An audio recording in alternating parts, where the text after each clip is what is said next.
नमस्कार। आज हम कुछ पंक्तियों की गहराई में उतर रहे हैं। ये हमें मिली हैं और हैं तो छोटी, पर इनमें भावनाओं का, रिश्तों की सच्चाई का एक वजन है। हाँ, बिल्कुल। हम कोशिश करेंगे इन्हें समझने की, जैसे कि ये शायद खोए हुए प्यार का असली मोल बता रही हूँ। मकसद यही है कि इन चंद लाइनों में जो गहरे अर्थ छिपे हैं, उन्हें परत दर परत खोलें, देखें कि हमें रिश्तों के बारे में क्या सोचने पर मजबूर करती हैं। बिल्कुल, एक तरह से इसकी चीर फाड़ करेंगे। हाँ, तो चलिए सीधा मुद्दे पर आते हैं। शुरुआत इन दो पंक्तियों से होती है। ये दिल उसे नहीं मिलता जो तुम्हारी कदर नहीं करता, वो प्यार उसे नहीं दिया जाता जो तुम पर भरोसा नहीं करता। एकदम सीधी सपाट बात। हाँ, मतलब कोई लाग लपेटने। ऐसा लगता है जैसे रिश्ते की इमारत खड़ी करने से पहले ही नींव के कुछ जरूरी पत्थर रखती। सोचते हैं प्यार शर्तों से परे होता है, लेकिन ये पंक्तियां कह रही हैं कि नहीं, कुछ बुनियादें तो चाहिए ही। कद्र और भरोसा, ये महज शब्द नहीं है, ये वो जमीन तैयार करते हैं जिस पर कोई रिश्ता टिक सकता है।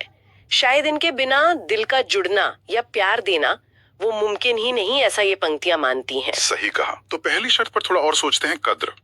ये अच्छा सवाल है। ऐसा क्यों कहा कि दिल मिलने के लिए, मतलब शायद वो सच्चा जुड़ाव होने के लिए कद्र जरूरी है? मेरे ख्याल से यहाँ कद्र सिर्फ तारीफ या औपचारिक सम्मान से कहीं ज्यादा है। ये किसी के वजूद को, उसके मूल्यों को, उसकी भावनाओं को, उसकी मौजूदगी के मायने को गहराई से समझना और उसे महत्व देने की बात है। गहराई से समझना। हाँ, ये पंक्तियां शायद ये कह रही हैं कि जब कोई आपकी कद्र नहीं करता तो वो असल में आपको पूरी तरह देख ही नहीं रहा है, आपके होने के सार को जैसे नजरअंदाज कर रहा है।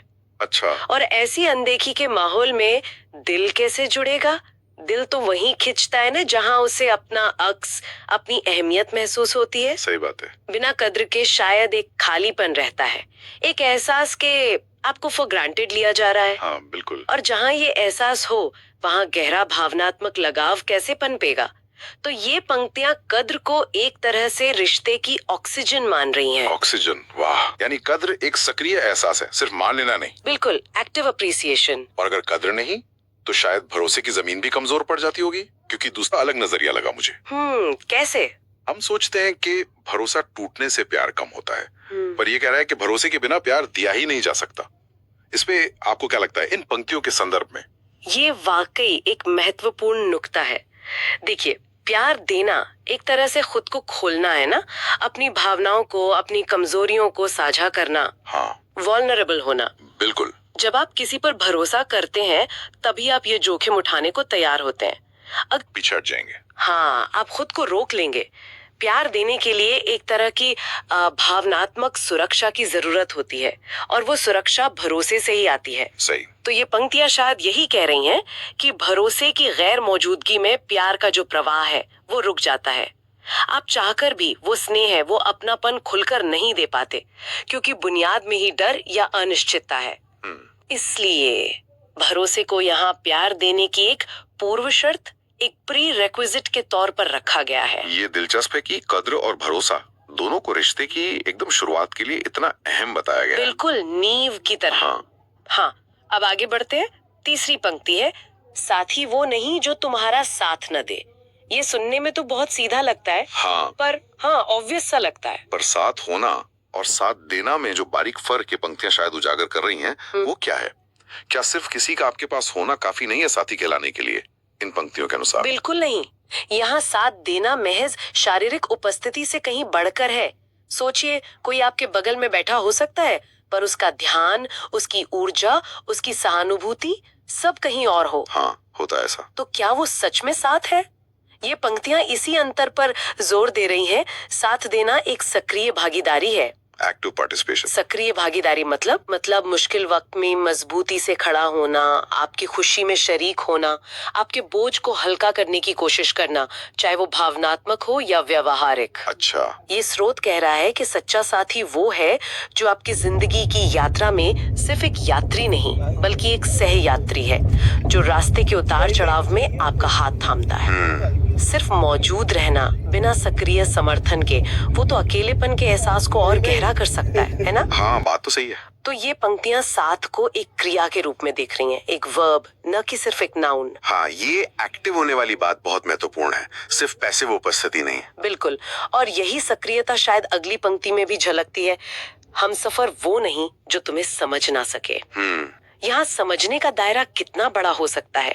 क्या ये सिर्फ आपकी बातें समझना है, या जैसा आपने पहले कद्र के बारे में कहा था, ये उससे भी गहरा है?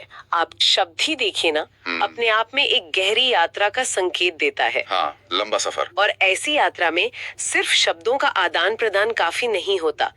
यहाँ समझने का अर्थ शायद सहानुभूति और समानुभूति के उस स्तर तक पहुँचना है जहाँ आप दूसरे व्यक्ति के नजरिए को, उसकी भावनाओं के उतार चढ़ाव को, उसके डर और उसकी उम्मीदों को महसूस कर सकें। हाँ, भले ही वो उन्हें खोलकर बयान ना कर रहा हो। ये वो के साथ चलना भी एक तरह का अकेला सफर बन सकता है। सही। तो ये पंक्तियां शायद कह रही हैं कि सच्चा हमसफर वही है जो आपके मन की भाषा पढ़ सके। कदर, भरोसा, साथ निभाना और अब ये गहरी समझ, बिल्कुल, ये चारों मिलकर एक मजबूत तस्वीर बनाते हैं ना। हाँ, एक मजबूत ढांचा। और फिर अगली दो पंक्तियां आती हैं जो जैसे इन सबको समेट लेती हैं। प्यार तो असल में उसका है जो सब कुछ समझे, जो हर पल एक दूसरे का साथ दे। ये तो जैसे प्यार की एक चुनौती परिभाषा से लगती है इन पंक्तियों के नजरिए से। हाँ, एक तरह का शिखर। क्या ये एक आदर्श स्थिति है या इसे हासिल किया जा सकता है? आपको क्या लगता है? ये पंक्तियां निश्चित रूप से एक ऊंचे आदर्श को प्रस्तुत करती हैं। सब कुछ समझना और हर पल साथ देना, ये अपने आप में बहुत बड़ी बातें हैं। हाँ। स्वीकार करना है उसकी अच्छाइयों, बुराइयों, कमजोरियों और ताकतों के साथ। अच्छा, मतलब पूरी तरह से अपनाना। हाँ, और हर पल साथ देना का मतलब शायद शारीरिक रूप से हर क्षण मौजूद रहना नहीं, बल्कि एक अटूट भावनात्मक समर्थन और प्रतिबद्धता का वादा है जो समय और दूरी के पार भी महसूस हो। एक अटूट वादा। गहरी समझ और निरंतर सहयोग मिलकर एक अटूट बंधन बनाते हैं।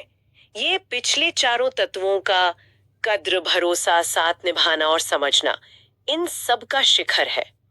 ये स्रोत शायद कह रहा है कि असली प्यार यही है, एक संपूर्ण स्वीकार्यता और अटूट प्रतिबद्धता का संगम। हासिल करना मुश्किल हो सकता है, पर ये पंक्तियां इसे ही प्यार का असल रूप मानती हैं। ये सब सुनने के बाद रिश्ते की एक बहुत ही मजबूत और सक्रिय तस्वीर उभरती है, लेकिन फिर अचानक इन पंक्तियों का अंत एक दुखद मोड़ लेता है। हाँ, वो आखिरी दो लाइनें। हाँ, आखिरी दो लाइनें हैं। ये सब तुम्हारा था पर तुम समझ ना सके। ये तुम्हारे लिए था पर अब ये किसी और का है। यहाँ आकर जैसे पूरी कहानी पलट जाती है। एक गहरा अफसोस, एक खो देने का दर्द। बिल्कुल। ये पंक्तियां कैसे उन पहली शर्तों, कद्र, भरोसा, साथ, समझ की कमी के नतीजे को सामने रखती हैं। ये आखिरी दो पंक्तियां असल में पूरे टेक्स्ट का सार और उसकी चेतावनी है। ये सीधे तौर पर उन शर्तों को पूरा न करने के परिणाम को उजागर करती हैं जिनकी हमने अभी बात की। अच्छा। ये सब तुम्हारा था, मतलब वो कद्र, वो भरोसा, वो साथ, वो समझ, वो गहरा प्यार, ये सब उपलब्ध था, तुम्हारे लिए मौजूद था। लेकिन तुम समझ न सके। शायद तुमने उसकी कद्र नहीं की। बिल्कुल, यहाँ समझ न सके का अर्थ शायद काफी व्यापक है। खो गई, अवसर चला गया। इसमें एक तीखा अफसोस है, एक एहसास कि जो मूल्यवान था उसे अपनी ही कमी या नासमझी के कारण गवा दिया गया। ये पंक्तियां उस मानवीय त्रासदी की ओर इशारा करती हैं जहां हम चीजों की कीमत अक्सर उन्हें खोने के बाद ही समझते हैं। और ये तुम समझ न सके वाली बात, ये जिम्मेदारी भी उसी व्यक्ति पर डालती है जिसने खोया है। ये बाहरी परिस्थितियों को दोष नहीं दे रही। सही पकड़ा आपने। बल्कि अंदरूनी कमी की ओर इशारा कर रही है। ये काफी कठोर चूक तुम समझ न सके को रेखांकित करती हैं। आईना दिखा रही हैं। बिल्कुल, वो नहीं किए गए और इसका परिणाम स्थायी है। अब ये किसी और का है। इसमें एक अंतिम निर्णय सा है, एक अपरिवर्तनीयता का भाव है। अब कुछ नहीं हो सकता। हाँ, ये सिर्फ अफसोस नहीं, ये एक सबक भी है जो शायद दर्द के साथ सीखा गया है। तो अगर हम इस पूरी चर्चा को समेटें तो इन चंद पंक्तियों से हम क्या मुख्य संदेश निकाल सकते हैं? ऐसा लगता है कि ये स्रोत हमें बता रहा है कि सच्चा प्यार और गहरा रिश्ता कोई संयोग या महज भावना नहीं है। नहीं, बिल्कुल नहीं। ये एक ढांचा है जिसे सक्रिय रूप से बनाना और संभालना पड़ता है। हाँ, मेहनत लगती है। और इसकी नींव कद्र और भरोसे पर टिकी है, जबकि इसकी दीवारें सक्रिय साथ और गहरी समझ से बनती हैं।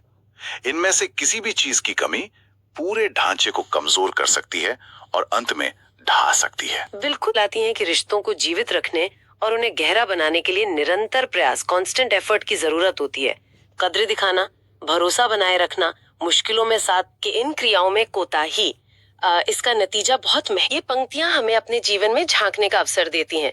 क्या हम अपने मौजूदा रिश्तों में, चाहे वो प्रेम संबंध हो, दोस्ती हो या परिवार के रिश्ते हो, इन गुणों को सक्रिय रूप से जी रहे हैं? ये सोचने वाली बात है। क्या हम सच में अपने प्रियजनों की कद्र करते हैं, उन पर भरोसा करते हैं और जताते भी हैं, जरूरत पड़ने पर उनका साथ निभाते हैं और उन्हें गहराई से समझने की कोशिश करते हैं? या कहीं हम भी अनजाने में या व्यस्तता में या शायद नासमझी में किसी ऐसे ही अनमोल रिश्ते को खोने का जोखिम तो नहीं उठा रहे जिसका असली मोल हमें शायद तब समझ आए जब वो किसी जैसा कि पंक्तियां कहती हैं, किसी और का हो चुका हो। ये सचमुच एक गहरा सवाल है और शायद इन पंक्तियों का असली मकसद भी यही है, हमें ये सोचने पर मजबूर करना। शायद आज के इस विश्लेषण के लिए ये स्रोत सामग्री बेहद विचारोत्तेजक रही। इसी विचार के साथ आज की ये गहन चर्चा यहीं समाप्त करते हैं। हमें सुनने के लिए धन्यवाद।